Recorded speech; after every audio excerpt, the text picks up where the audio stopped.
Half-a-day students, I am Governor Lou Leon Guerrero. You all have been through a year of big changes. We've had to adapt and make big changes to keep our families and our island safe. But with change comes opportunity and a chance to try new things like PBS University. While Lieutenant Governor Josh Tenorio and I will continue to do our part to keep our island safe, you students have a part to play as well. Your part is to keep learning and to keep up with your lessons. That's why I am happy to see you here ready to learn with PBS University. PBS University is a way to bring a continuous educational curriculum to you while you stay safe at home during this time. To help you keep up with your studies, we asked our friends at PBS Guam and the Guam Department of Education to put together this episode. Thank you for doing your part and have a great lesson. PBS University is a program by PBS Guam and the Guam Department of Education in conjunction with public school teachers. These lessons are created to provide both parents and students with a unique educational experience while helping students to continue learning at home. PBS University, next on PBS Guam. 1, 2, 3, 4. Come along, let's sing a song. We'll have a great adventure. Today's the day, let's learn and play. We'll have a great adventure. Numbers, letters, science things, all that we can do. Help you deal with how you feel. Share with us too. It's super cool and just like school, our awesome learning adventures. So grab a friend, the fun will end. Our awesome learning adventures. Awesome learning adventures with PBS University.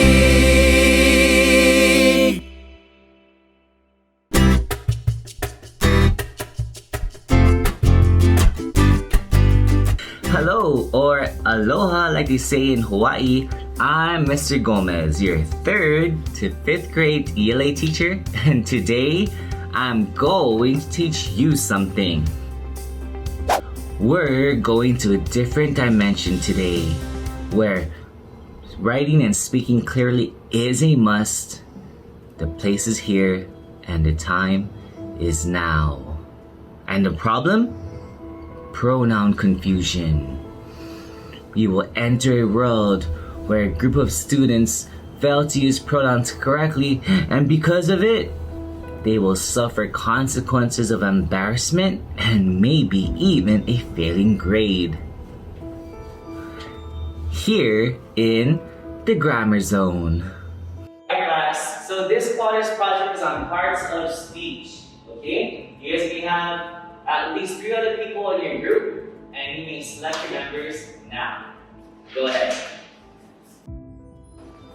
Hey, would you like to be group mates? Yeah, sure, but we need someone else in our group. Someone who could draw. How about him? Him? Well, I guess he could draw something well. Well, let's go ask him. Pronouns are words that take the place of nouns. For example, I, me, we, us, they, them, he, him, she, her, and even you. Whenever we use pronouns, we need to make sure we know who or what we are talking about. Hey, would you like to be in our group? Not him! I was talking about Jaden! Oh, I was wondering why you thought Matul was a good drawer. Well, this is embarrassing! Ouch! But yeah, I'll be in the group. Well, since you asked so nicely, I guess I wouldn't mind being in your group. Even after the girls get their group together, their issues with pronouns continue. What Kylie, Destiny, Matul, and Jaden don't know is that every time they misuse pronouns, people not only get confused, but they get frustrated. Alright, now that you guys are in your group, before the bell rings, please discuss your plan of action. Okay, so the first thing that we need to discuss are the materials for the project. You can bring the markers, you can bring the glue, the scissors, tape, and then you can bring the post-it board. I prefer different colors of construction paper so we can make our poster board look really pretty. Remember, poster board, very important. Don't forget to print it.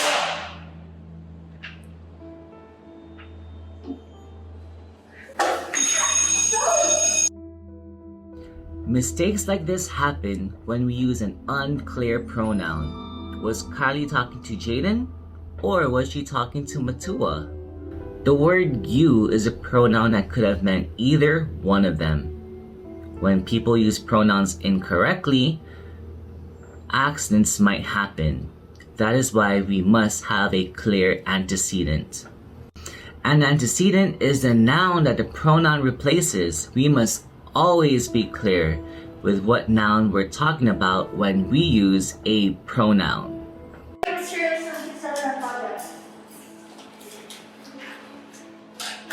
Oh my gosh. Jaden, I told you to bring the poster board. Me? I told him to bring it. No, I told you to bring it. Yeah, I wasn't sure if you were talking to, but because I already had these surprises in my bag. So. Actually, Kylie, I think your exact words were you bring the poster board while you were looking at both of them. You never said it right. A particular name. Oh well, I guess we're all getting the zero today. Or you can just work on the things that you already have. It's not due until next class anyways, okay? So please share someone has a poster board.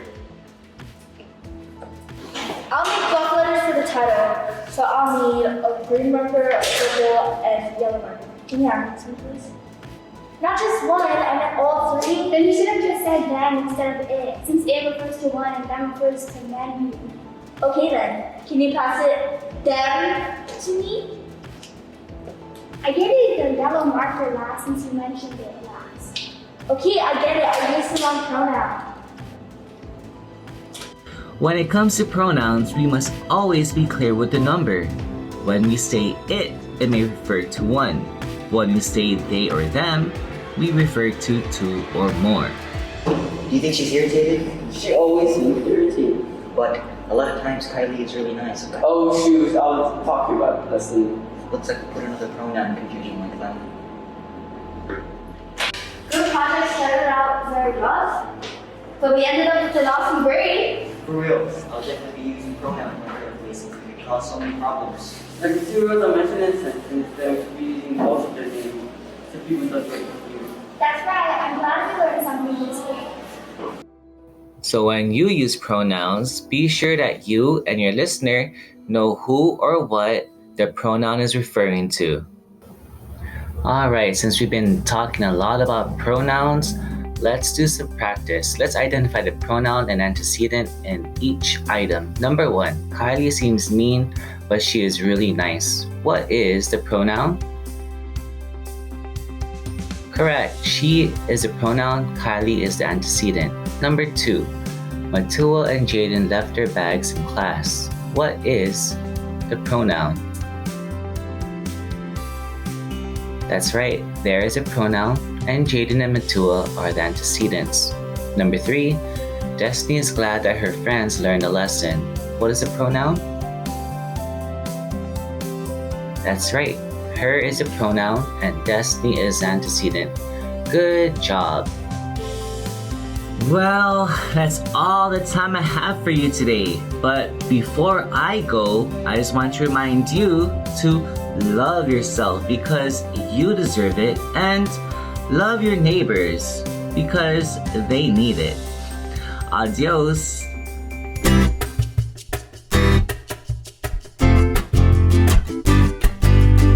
Aloha and welcome back to PBS University. I'm Miss Pama, your 3rd, 4th, and 5th grade math teacher. Aloha means hello in Hawaiian. Oh, what was that? Aloha also means goodbye? Well, I'll see you guys next time. Aloha! Just kidding. It's great to see you all again. Today, we have a very special guest. Her name is Caitlin. Let's go check her out.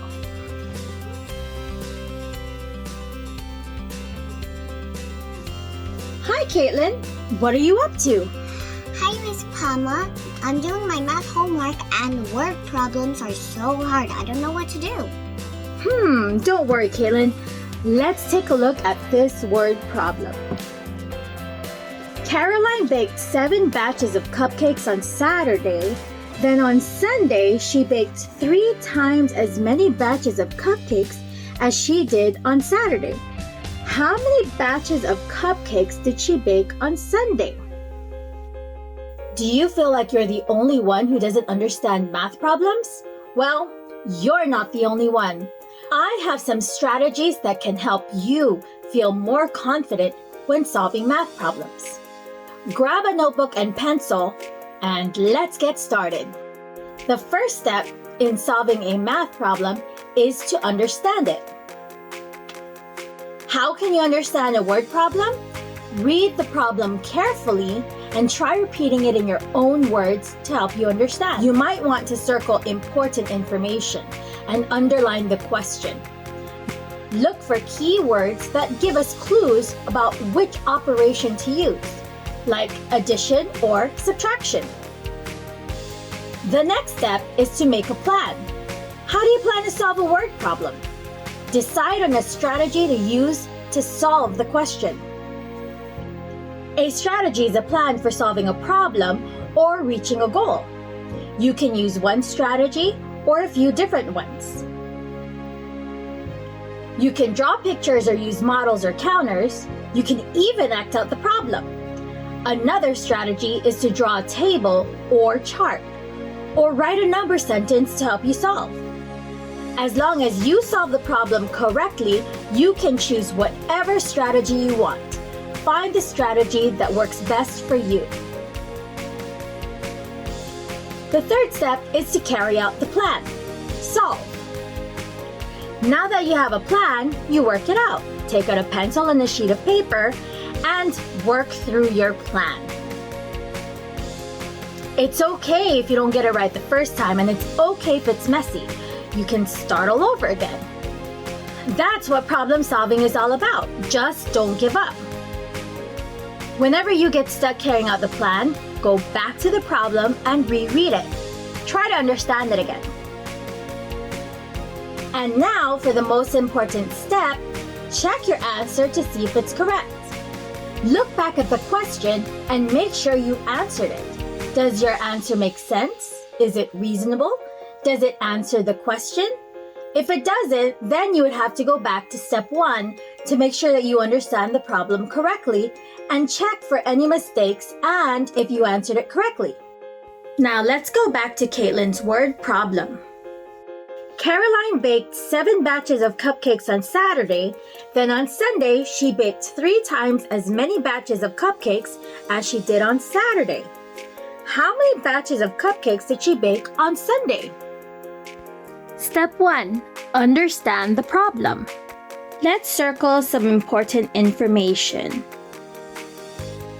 I think we need to circle 7 batches because that's how many cupcakes she baked on Saturday. And I think we need to also circle 3 times because we know that she baked 3 times as many on Sunday than she did on Saturday. What is the question to this word problem? We want to know how many batches of cupcakes Caroline baked on Sunday. Step 2. Make a plan. Caitlin, what strategy would you like to try? I'm going to draw a picture. Step 3. Carry out the plan.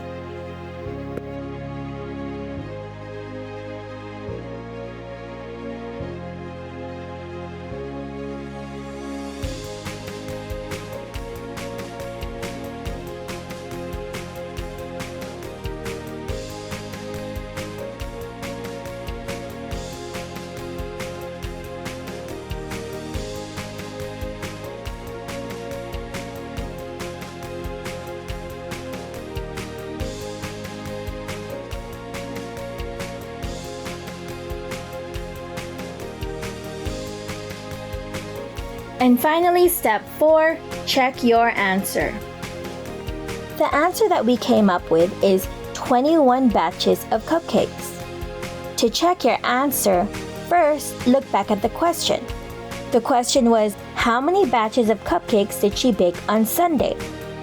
Does the answer 21 batches make sense? We know that she baked 7 batches on Saturday and 3 times as many on Sunday. 21 sounds like a reasonable answer because 7 times 3 is equal to 21.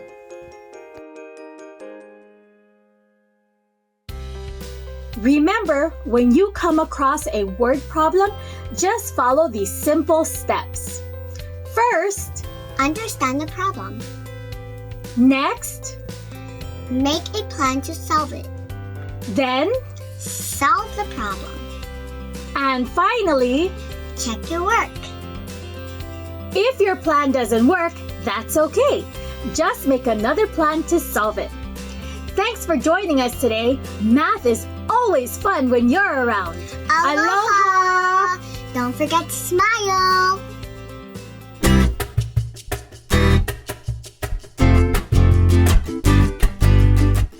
Hi and half a day and aloha, as they say in Hawaii.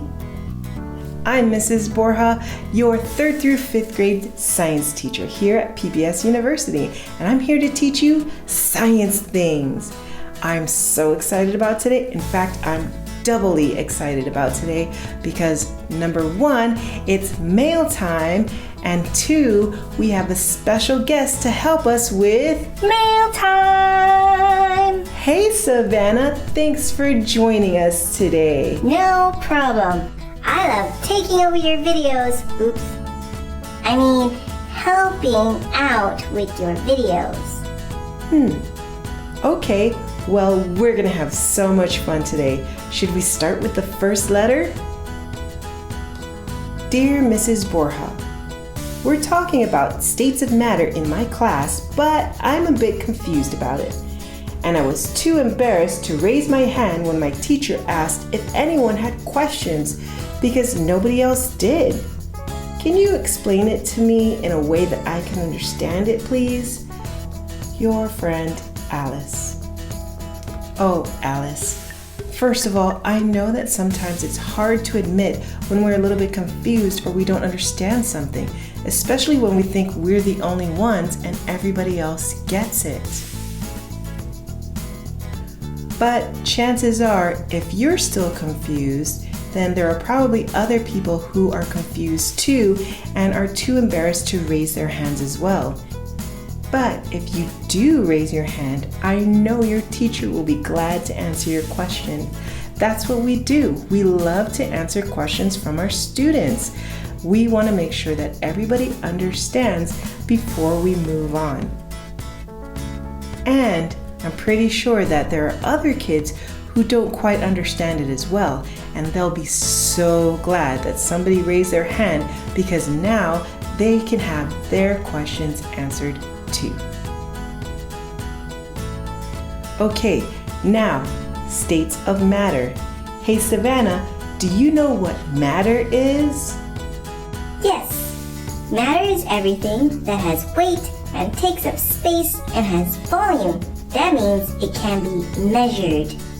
Exactly. Wow. You know, that sounds like just about everything that we can possibly think of. But if just about everything is matter, then how come everything doesn't look and act the same?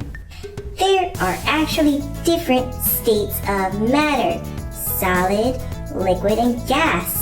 So things don't always look or feel or act the same way. Wow, Savannah, you know a lot about matter. Yes, and after today, all of you are going to know a lot about matter too. Yeah. Awesome! A solid has a definite shape and doesn't take the shape of its container. It also has a definite volume, which means that it can be measured. And the particles in solids are tightly packed together, and that's how they like it.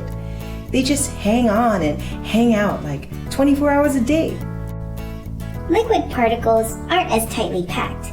They're close, they like each other and they like to hang out, but they also like to move around and give each other a bit of space too. So, a liquid does not have a definite shape. It takes the shape of its container, like water or orange juice or lemonade. Now I'm thirsty. Now, gas particles like lots of space between them. They're not friends. They're just kind of like people who walk around and work in the same neighborhood but don't know each other. Gas doesn't have a definite shape, so it sometimes takes the shape of its container and sometimes it just flies freely around you. These particles are not connected to each other and take up whatever space is available, like the oxygen we're breathing right now.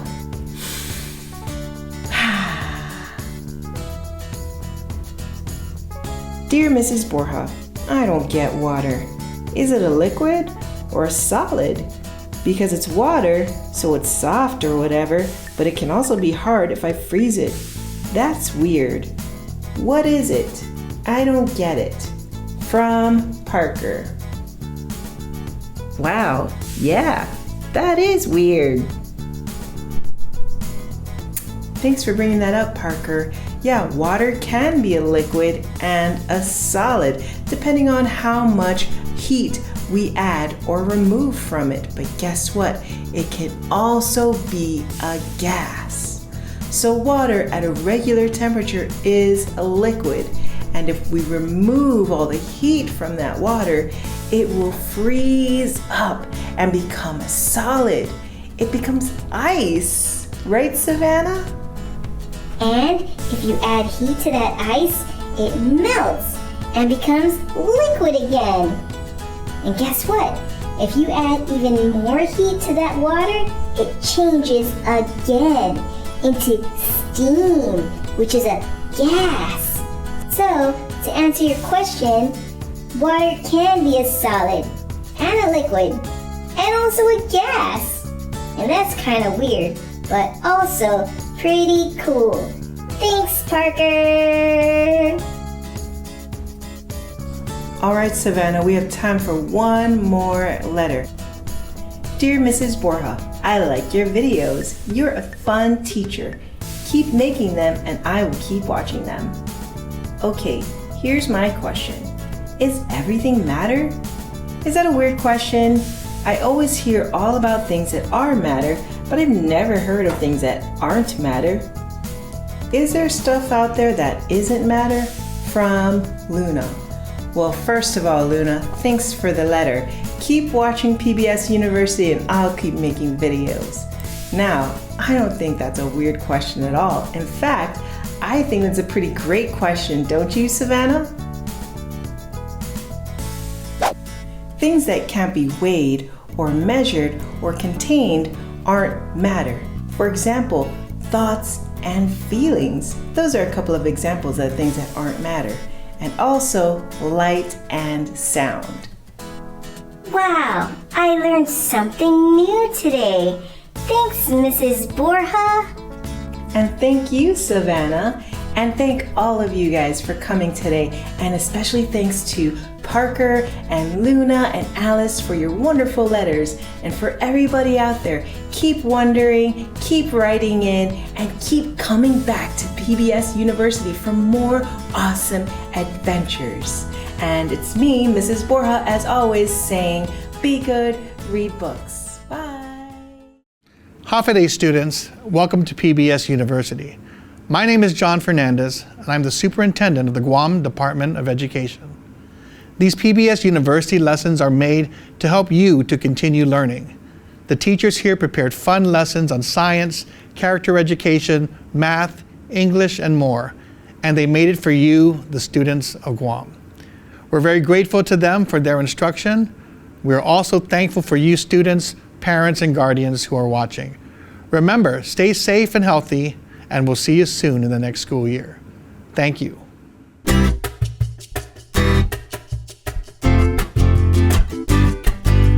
Aloha, boys and girls, and welcome back to PBS University. Aloha means hello in the islands of Hawaii.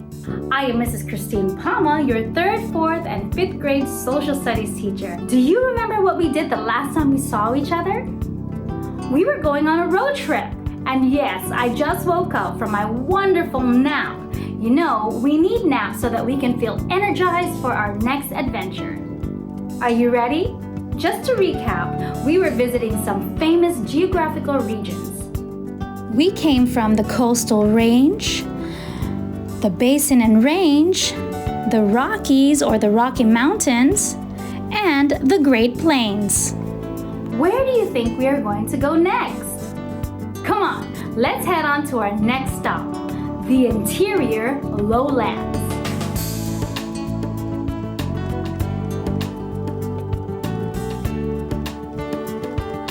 The interior lowlands doesn't sound as exciting, but let's check it out and maybe I'll change your mind.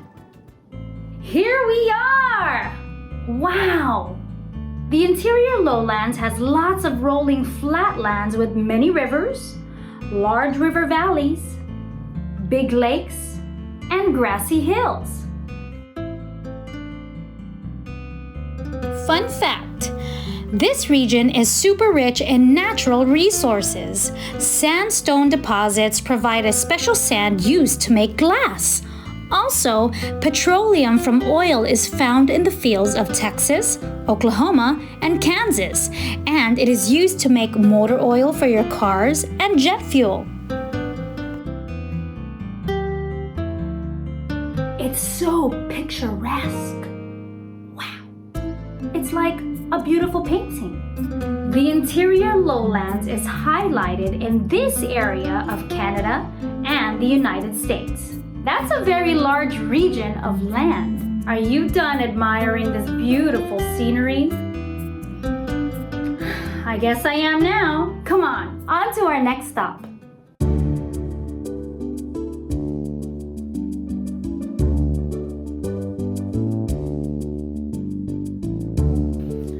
Is it me or are you getting a little cold? I think it's because we are in the Canadian Shield.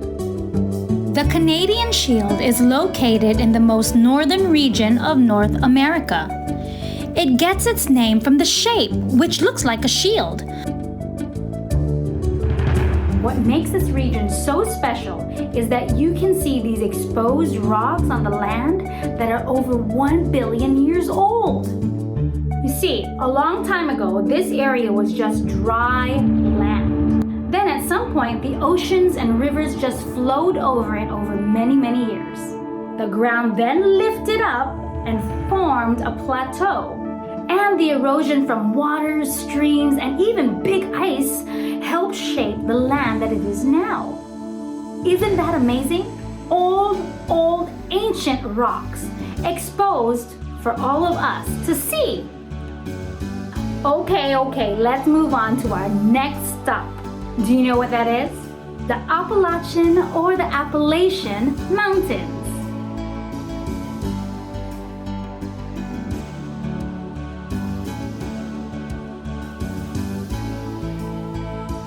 The mountains start from Alabama and end in Newfoundland, Canada. It's about 2,200 miles long. And believe it or not, you can actually hike it. It is called the Appalachian or Appalachian Trail.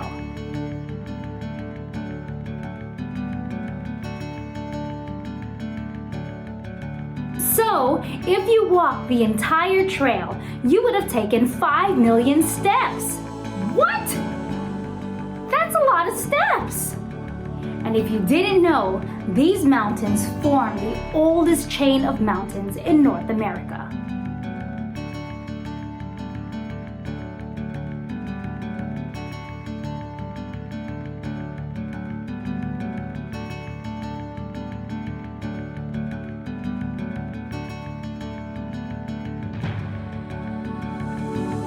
Geologists estimate that these mountain ranges are about 480 million years old.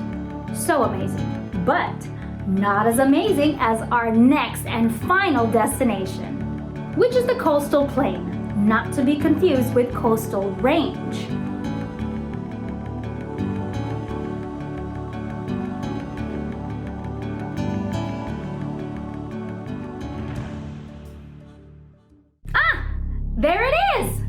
The coastal plain starts from a small section of northern Mexico along the Gulf of Mexico and up towards Massachusetts. A coastal plain is pretty much low-lying lands that are very close to the water or the sea.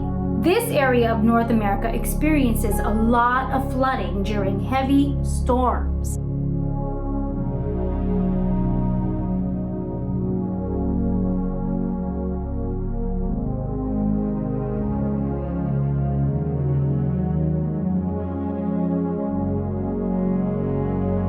So naturally, this region has a lot of water. Swamps, wetlands, lakes, rivers, marshes, super wet land.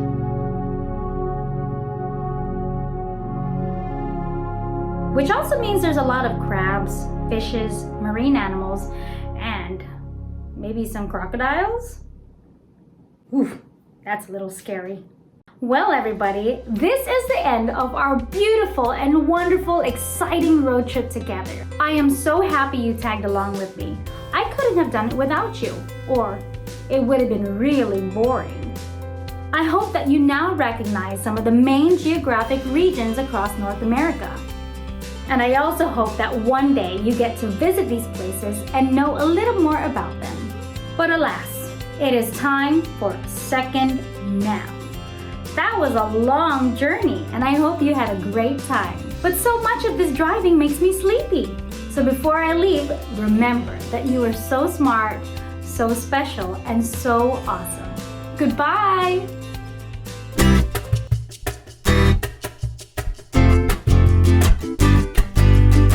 Hi everyone, this is Mr. Ernest Ochoco, and I'm going to be doing a lesson with you for character education for 3rd through 5th grade. Yeah, it's going to be lots of fun. Now, I'm going to do something at the end of the lesson with you that's going to be very, very helpful. I'm hoping it's going to be very helpful for you. Now, something that's really, really important to me is that I want to share how to help people with their mental health, with their mental well-being and their wellness. Don't be afraid of the term mental health. It just means that you're healthy in your mind and your body and your spirit. That's all it means. So, we're going to explore some ways that you can experience self-care and skills to learn skills that will help you with your mental health, mental well-being. Now, this is kind of like an exercise that Oprah Winfrey learned from a teacher, a guru. And it's a way to understand that our thoughts do not have to control us, especially the negative ones. So we're gonna go through that exercise right now. Are you guys ready? Okay, cool. Let's do it. Okay, close your eyes, just like this. Breathe. Exhale. Let's breathe in again, 4 beats. Exhale.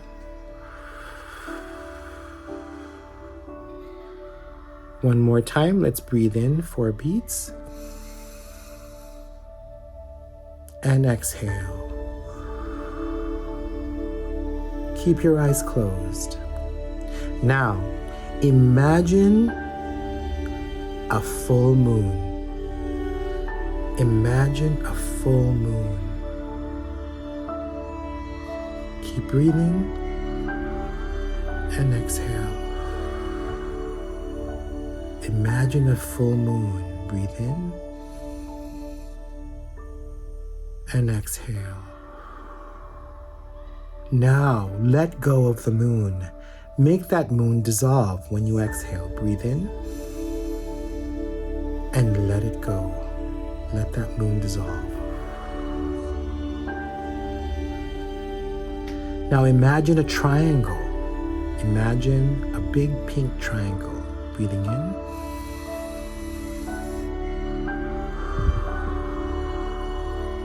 Keep breathing the whole time. Breathing in. Imagine the triangle.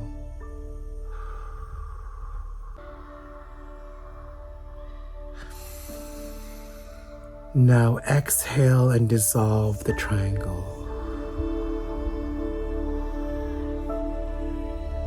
let go of the image. Very good. Now, imagine a huge tree. Keep breathing. A large tree on the side of a river. Imagine a very large, beautiful tree on the side of a river. Keep breathing and keep your eyes closed. Imagine a very large, beautiful tree on the side of a river.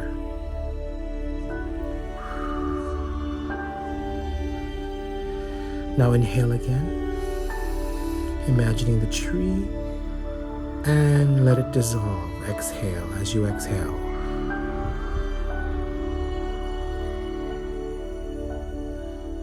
Keep breathing and exhale, concentrating on the breath. Breathing in again and exhaling again. Now open your eyes. Okay, so that is a skill in letting go of your thoughts and understanding that our thoughts do not have to control us. They do not own us. So if you're feeling negative or sad, breathe in and keep exhaling. Let's do it again. Breathe in. Imagine the sadness disappearing, dissolving, letting it go. Or if someone made you angry, you can dissolve that thought too. Let's try it. Imagine something that made you angry, right? Okay, you got it in your head. Breathe in and exhale. Breathing in 4 beats. Letting go of that bad experience. It doesn't matter.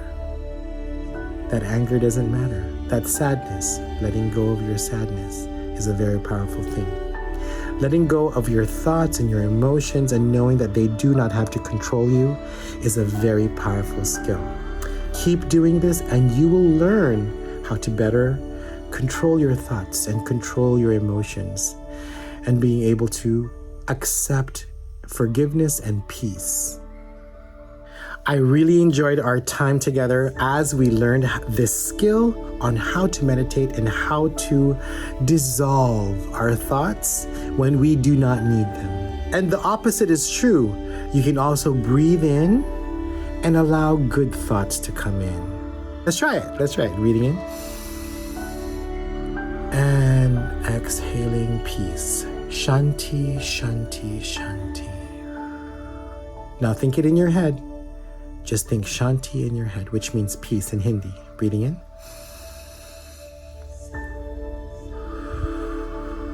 Shanti, shanti, shanti. Peace, peace, peace. Breathing in.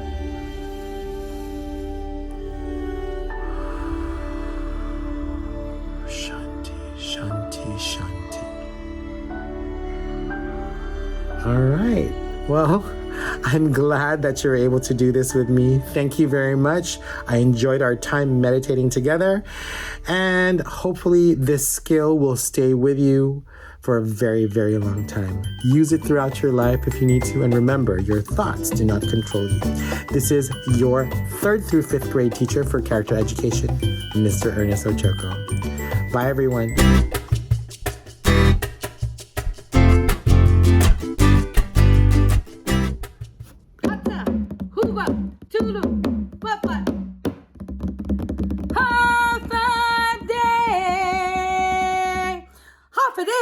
Ali.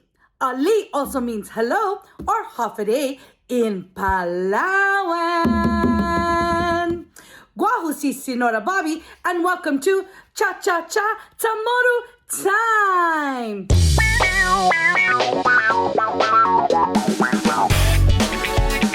Do I have an awesome treat for you involving my tumbut or my drum Do you like to play with drums?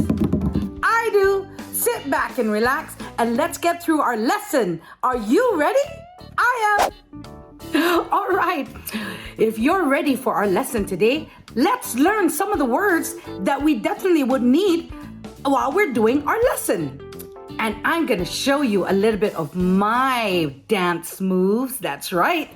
All right. So one of the first words that we're definitely going to learn is called baila. Baila. And baila means to dance. Can you say baila? Maulik, maulik, maulik, maulik. Baila is to dance. Don't forget that. I might ask you that question again. Another word that you definitely need to know as part of our lesson is called yeah, that's right. I mentioned a part of it earlier. It's called pasu, okay? Because we need to learn these dance steps. How are we going to teach you these steps? We're going to do it very slowly. So pasu or dance step is what it's called, okay? So pasu is step, all right? So can you say pasu? Maulik, maulik, maulik, maulik. Awesome, awesome, awesome, awesome. Another thing that we are going to incorporate with our dance steps are numbers. So we have to count these steps in order for us to know what number we are on. And when we count, we call it tufung. Can you say tufung? Yeah, that's right. Awesome job, my friends. And two of the other dance moves that I'm definitely going to teach you, or easy to teach for you, is called Apunta, which is to point. We're going to point our toes. Okay, can you say Apunta one more time? That's right, I heard you all the way at the back. Awesome. And my favorite pasu of all, my favorite dance step of all is called Sitkolo for circle. Can you say Sitkolo? Wow, I could see you doing it back there. That is awesome. Great job, my friends. So all of these words we are definitely going to use when Senora Bobby dances, when I baila. Awesome. All right. Now I'm going to show you a little bit of my baila moves. All right, I know you're ready because I definitely am always ready. All right, guys, follow me. All right, my friends, paso uno. Get ready, let's baila, baila. Woohoo, welcome. All right, so here's our paso uno, and our first step is Apunta. Remember, to step and point. Good job. All right, right foot and left foot. Right foot and left foot. Maulik. And we're going to turn and keep on pointing or doing our Apunta. And let's count. Uno, dos, tres, cuatro. Maulik. Awesome, guys. Awesome. Here's our next step. Paso dos. Number 2. It's called our Sitkolo, and we're going to use our hips and do some awesome circles. Don't forget to bend your knees. Are we ready? Here we go. 4 Sitkolos. Uno, dos, that's right. Tres, cuatro. Maulik. All right, and let's go opposite now. Ready? Uno, dos, tres, and cuatro. Woo-hoo. Wasn't that awesome? Yeah, Maulik, Maulik, Maulik. All right, let's do both our Apunta and our Sitkolo. Hatta, hugwa, tulu, fut. That's Anciano counting.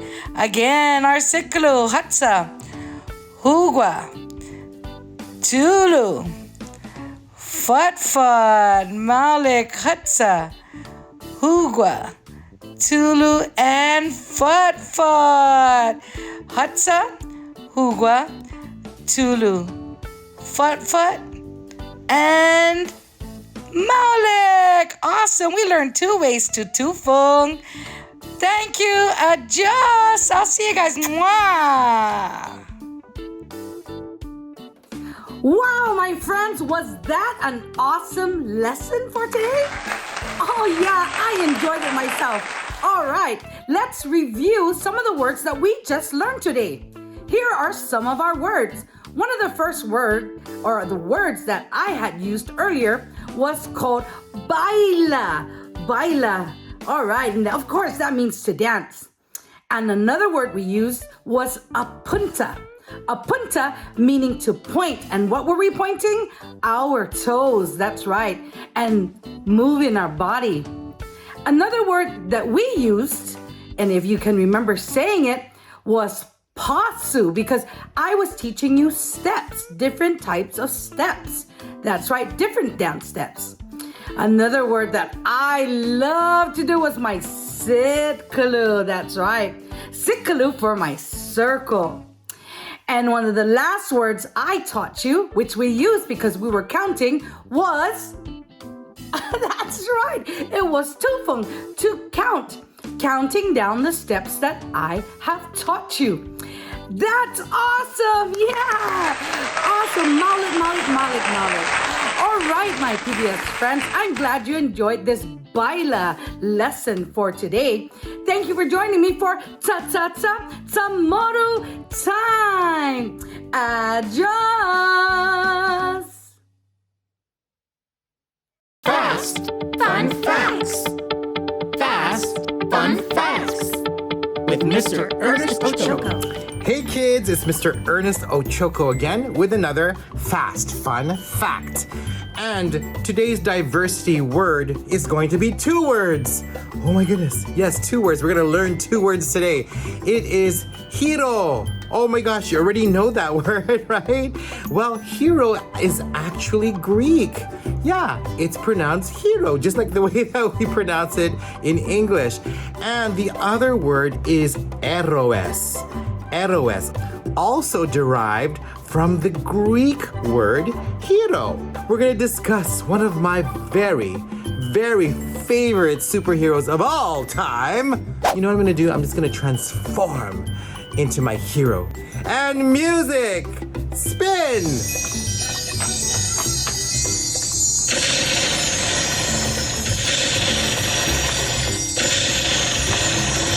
Oh my gosh!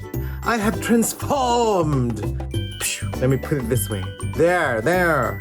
I had to put all this tape on to make it fit on my head. I don't know if you noticed the back. This is a children's costume from the dungeon. Yay, shout out to the dungeon. Thanks, you guys. The character of Wonder Woman was actually created back in 1941. 1941. Wow, hey, 1941. So 1941, that's when it happened. And she first appeared in All-Star Comics as kind of like a sidekick. In 1942, they decided that she was so fantastic and magnificent and they needed a strong female powerhouse like Wonder Woman to appear in her own comic book in Sensation Comics. Your sensation comic books, because she was sensational. Here's my shirt. There you go. See that? Wonder Woman. Da-da-da-da-da-da. She has blue bracelets right there. She has blue bracelets. So I'm not too far off with my blue bracelets. So Wonder Woman actually has lots of different powers because she's empowered by the Greek gods. She has the wisdom of Athena. And she has the beauty of me. No, I'm just kidding. Of Aphrodite. Right there. She'd be lucky to have the beauty of me. The beauty of Aphrodite. She's stronger than Hercules. Hercules. Bless my soul. Herc was on a roll. And she was also faster than Hermes. Let me try to go really fast. Ready? And zip. No, that's not fast enough. Zip. Zip!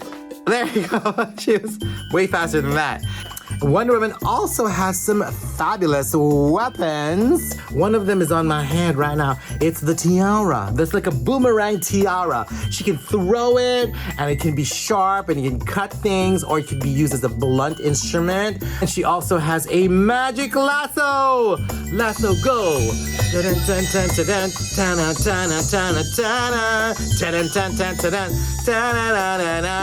The lasso of truth created by Hestia, the goddess of the hearth and the home. And it was rumored to be unbreakable. And if it went around you, you had to speak the truth because it was the lasso of truth. And now, many, many years later, from 1941 all the way up to 2022, Wonder Woman has become an icon, a legend, someone who champions peace, someone who champions truth, who understands that love is the only power that can save the world. My question now is, who brings out the inner hero in you? Well, this is your Fast Fun Fact with me, boop, Mr. Ernest Ochoco. Should I change? Should I transform back? Yeah, no, nah. Oh, there goes my lasso again. Go lasso, go lasso, go lasso. Yeah, I'm not gonna change. I'm just gonna, you wanna come with me, lasso? I'm just gonna go shopping and I think I'm gonna get some ice cream and stuff. Yeah, maybe. You wanna come with me? Or you're just gonna spin? Okay, gotcha. All right, well, here I go, shopping.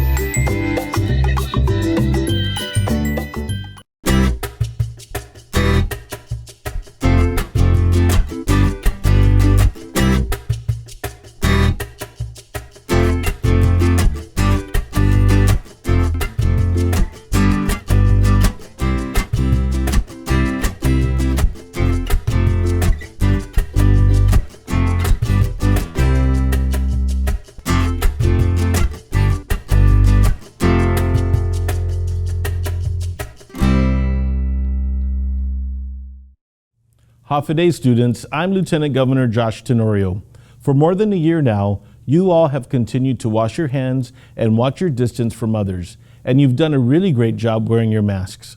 We know your parents and guardians have helped you to make these changes to keep yourself and your community safe. As Governor Leon Guerrero said, we are happy you are here. We want you to continue to learn and sharpen your skills with the help of PBS University. This program is the result of a collaborative effort. We couldn't do it alone. I'd like to thank the teachers and support staff of the Guam Department of Education and PBS Guam for their work and their commitment to our students. I'd also like to thank you students for participating at home. To your parents, I'd like to thank you for taking an active role in your child's education. We are all eager to return to a time when all of us can share and study together in person. Until then, we hope you learned something new from this PBS University instruction.